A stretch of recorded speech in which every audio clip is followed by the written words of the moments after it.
සියුම් හෙළයම දැන් අහන්නේ දෙරණ FM 92.2 92.4 සියුම් හෙළයම ඇහෙන සියහෙළයම අහන FM දෙරණ. ඉතින් ජාතකයේ මහා සංඝරත්නයේ වැඩවිලි අවස්ථාවේදී සිදුවන තියෙනදී බුදුරජාණන් වහන්සේ තුන්වර වරට ලංකාවට වැඩම කළ ස්ථානයේ මේ ඓතිහාසික කැලණිය රජමහා විහාරයේදී එවන් මනියන්තික නාරදගේ ආරාධනයේ තමයි බුදුරජාණන් වහන්සේ තුන්වර වරට මෙන්න කැලණිය රජමහා විහාරයට වැඩමවන්නේ.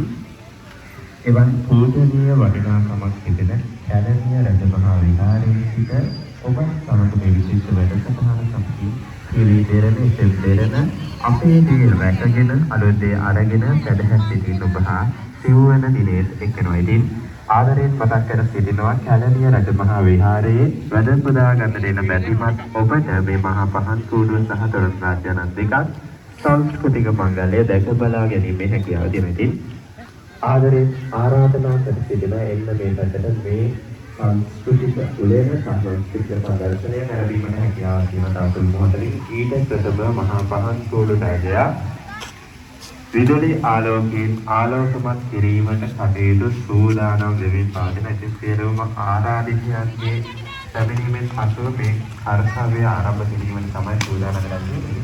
තවත් කීපයකට වෙනස සම්බන්ධ වෙනවා. වැඩි වේලාව පස්සට අහයි.